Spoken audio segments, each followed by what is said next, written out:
The boardroom felt like ice. Dean's voice echoed off the glass walls as he pitched my proposal, word for word, to the client I'd spent 6 months cultivating. My hands gripped the armrests of my chair as I watched him present my revenue projections, my market analysis, my entire strategy. When Mr. Hendricks asked if I'd contributed, Dean smiled smoothly and said, "Adam helps with research, but the strategic vision? That's what separates leadership from support staff." The words hit like a physical blow. I'd just been robbed in real time, and there was nothing I could do but sit there and smile. My name is Adam Cole, and until that moment, I believed hard work mattered more than office politics. I was wrong. At ArcLight Financial, the only currency that counted was who could claim credit loudest. Dean Porter was a master at it. He had the charm, the connections, the VP's ear. I had late nights, spreadsheets, and apparently nothing else. As I walked out of that meeting, my stomach twisted with rage and something colder. I wasn't going to explode. I was going to plan. Because the best revenge isn't loud. It's patient.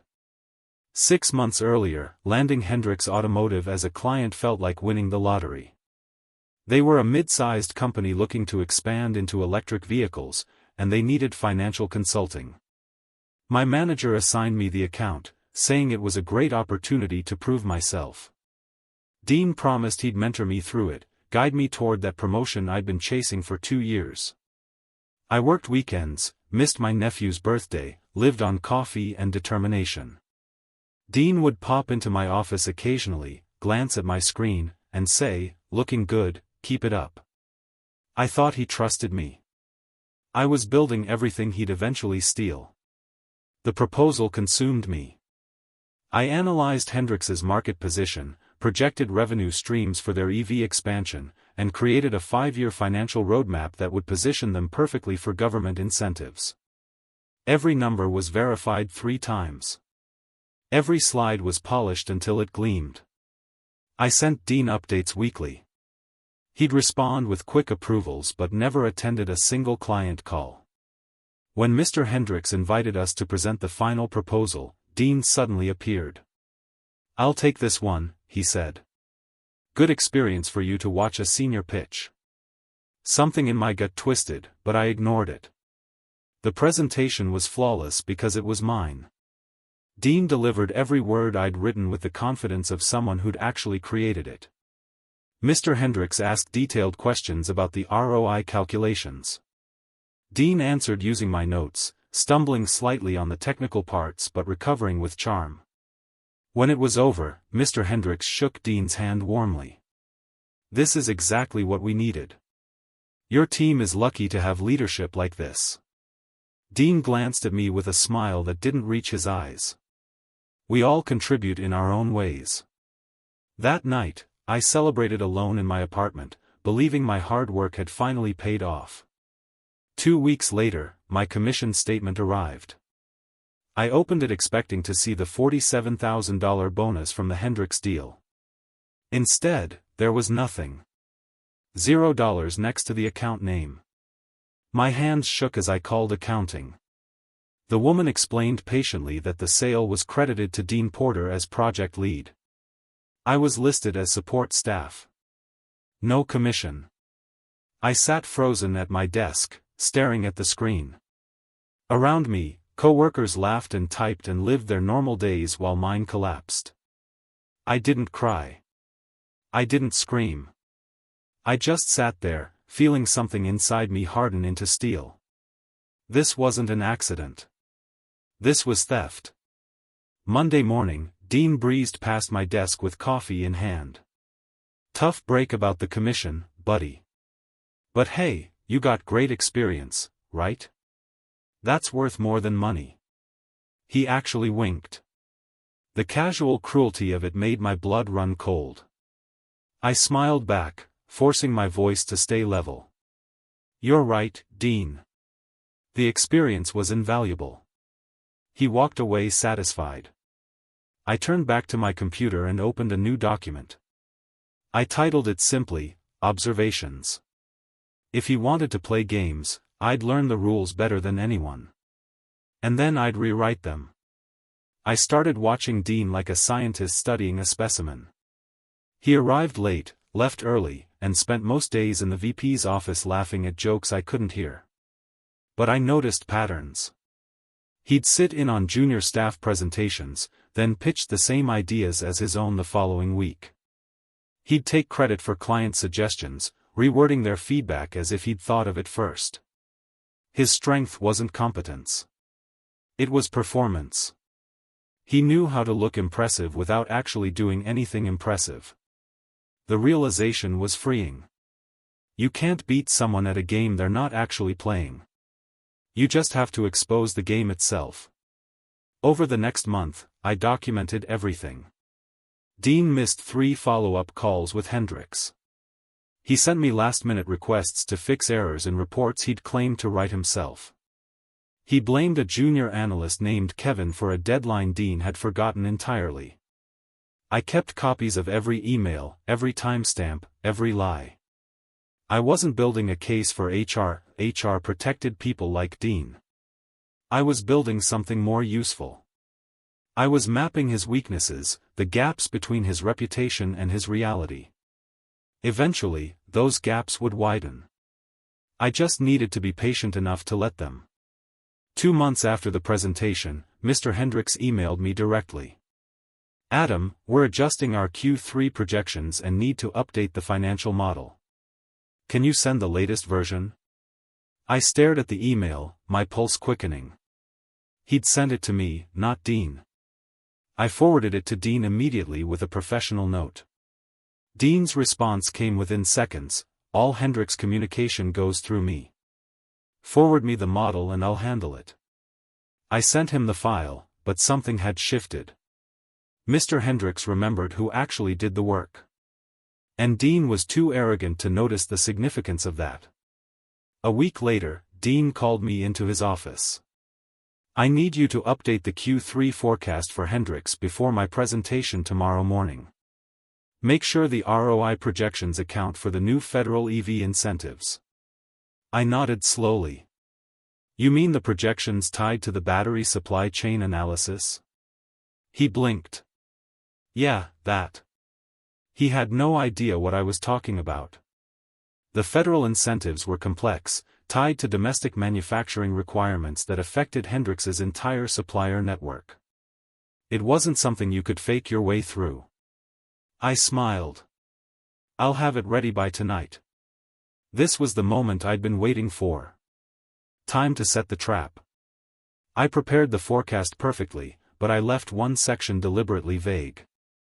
The ROI calculations were accurate, but the methodology wasn't explained. Anyone reading it would see the numbers but not understand how I'd derived them. It required knowledge of Hendricks's supplier contracts, information I'd gathered through months of detailed client calls. Dean wouldn't understand it. But he'd use it anyway, because he always did. I emailed him the document at midnight with a simple note: "Ready for your review." Then I waited. The next morning, I watched him rehearse my numbers like an actor memorizing lines, not understanding a single word. Dean's presentation was scheduled for Thursday morning. I wasn't invited. He told the VP I was tied up with other accounts, but really, he just didn't want me there. Fine. But 2 hours after his meeting ended, my phone rang. It was Mr. Hendricks. "Adam, your manager presented the updated forecast today. The numbers look good, but the ROI methodology seemed unclear. Can you walk me through how you calculated the supply chain impact?" My heart raced. "Of course. Would you prefer a call or should we meet in person?" "Let's do lunch," he said. "Just you and me. I have some questions." I hung up smiling. Dean had just handed me the rope. The restaurant was quiet, expensive. Mr. Hendricks ordered wine and got straight to the point. "Adam, who actually wrote that proposal 6 months ago?" I chose my words carefully. "At ArcLight, we work collaboratively. But I led the development, research, and financial modeling." He nodded slowly. That's what I thought. Your manager couldn't answer basic questions about his own presentation today. Made me wonder who really understands my business. I stayed quiet, letting him reach his own conclusions. I appreciate honesty, he continued. And I remember every call we had. You know my company better than anyone at ArcLight. The implication hung in the air between us. He knew. And he was giving me an opening. A week later, Mr. Hendricks requested another presentation with ArcLight's senior management. Dean was ecstatic. This could be a major expansion deal, maybe another $300,000. We're talking promotion territory. He clapped my shoulder like we were friends. Make sure everything's perfect this time. I smiled. Don't worry. I'll make sure everyone sees exactly what you're capable of. He didn't catch the edge in my voice. The presentation was scheduled for the following Tuesday. This time, every executive would be watching. And this time, Dean wouldn't have me to hide behind. The stage was set. I just needed to let him walk into the spotlight bright enough to expose every crack. The boardroom was packed. Our VP, the CFO, 2 senior directors, and Mr. Hendricks with 2 of his executives. Dean launched into his pitch with his usual confidence, clicking through slides I'd built. He was halfway through the ROI section when Mr. Hendricks interrupted. Could you clarify how you accounted for the domestic manufacturing requirements in these incentive calculations? Dean froze. His mouth opened, then closed. He fumbled through his notes, stammering about market conditions. The room went quiet. Our VP glanced at me. Adam, you built these models, correct? I stood smoothly. Yes, sir. The calculations factor in Hendrix's current supplier mix and the timeline for transitioning to compliant manufacturers. I explained calmly, precisely, answering every question. When I finished, Mr. Hendricks was nodding. Dean's face had gone white. The presentation ended with polite handshakes, but the energy had shifted. Everyone had seen what just happened. Dean's illusion of competence had shattered in real time. As people filed out, our VP stopped me. Good work in there, Adam. Let's talk later this week. Dean grabbed my arm in the hallway. What the hell was that? You trying to make me look bad? I met his glare without blinking. You asked me to support the team. That's what I did. His jaw clenched. We'll discuss this later. He stormed off. I walked to my desk, sat down, and exhaled slowly. The seed was planted. Now I just had to let it grow. And Dean, in his arrogance, would water it himself. 2 days later, my phone rang. Mr. Hendrix's name appeared on the screen. Adam, I'm reviewing our contract with ArcLight for renewal. I'd like to discuss some things off the record. My pulse quickened. Of course. What's on your mind? I'm expanding our EV division faster than anticipated. The board approved a larger budget, nearly double what we initially planned. But I need someone who actually understands the financial architecture, not someone reading off slides. He paused. How would you feel about consulting work outside of ArcLight? Private contract, reporting directly to me. The words hung in the air. This was it. The moment everything changed. I'd be very interested, I said carefully. Let's set up a meeting. That night, I sat at my kitchen table with a glass of whiskey, staring at nothing. Mr. Hendricks was offering me everything Dean had stolen and more. A direct client relationship, double the original budget, complete control over the project. But taking it meant leaving ArcLight. It meant burning bridges, risking my reputation, starting over. I thought about the commission statement with $0. I thought about Dean's smirk when he took credit for my work. I thought about 2 years of loyalty that bought me nothing but exploitation. By midnight, my decision was made. I opened my laptop and started drafting my resignation letter. Some bridges deserve to burn. I handed my resignation to HR on a Friday morning. The director looked shocked. "Adam, you're one of our top performers. What's this about?" "It's time for a change," I said simply. "I appreciate the opportunities here." By lunch, Dean had heard. He found me packing my desk. "Couldn't handle the pressure, huh? This business isn't for everyone." His smugness was suffocating. I smiled calmly. "You're right, Dean. Some people aren't cut out for it." He walked away satisfied, thinking he'd won. He had no idea what was coming. That afternoon, I met with Mr. Hendricks at his office. He handed me a consulting contract. $1 million over 2 years. Double the original ArcLight deal. I signed it while sitting in the chair where 6 months ago, I'd been invisible. My last day at ArcLight was quiet. I cleaned out my desk, said goodbye to a few coworkers who actually cared, and walked out without ceremony. Kevin, the junior analyst Dean had blamed for his own mistakes, caught me at the elevator. "I heard what you did in that presentation. Everyone knows Dean's been stealing credit for years. Good luck out there." I shook his hand. "Thanks. And Kevin? Document everything. You never know when you'll need it." That weekend, I set up my home office, registered my consulting firm, and prepared to start fresh. Monday morning, I sent Mr. Hendricks the first draft of our expanded financial plan. No Dean. No theft. Just my name on work I'd actually done. The following Tuesday, Dean's world started crumbling. Hendricks Automotive sent formal notice to ArcLight that they were terminating their contract effective immediately. Our VP called an emergency meeting. Dean sat there, pale and sweating, as the VP read the client's statement. "We've chosen to work directly with Adam Cole for our financial consulting needs. We appreciate ArcLight's previous service." Dean exploded. "This is client poaching. He stole my account." The VP's expression was ice. "Your account?" "According to our records, Adam developed that entire relationship. You presented his work." Dean stammered excuses, but everyone had seen the presentation disaster. The VP dismissed the meeting. Dean had lost his golden client, and everyone knew why. Over the next week, Dean's empire collapsed like a house of cards.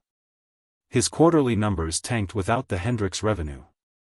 Other clients started asking questions about who actually managed their accounts. The VP launched a quiet investigation into Dean's project credits. Emails surfaced showing he'd falsified reports, claiming work done by junior staff as his own. Kevin provided documentation of the deadline Dean had blamed him for. One by one, Dean's lies unraveled. 3 weeks after I left, HR called him into a meeting. By that afternoon, his desk was empty. He was gone. Not fired publicly, just quietly removed. The golden boy had tarnished himself beyond repair.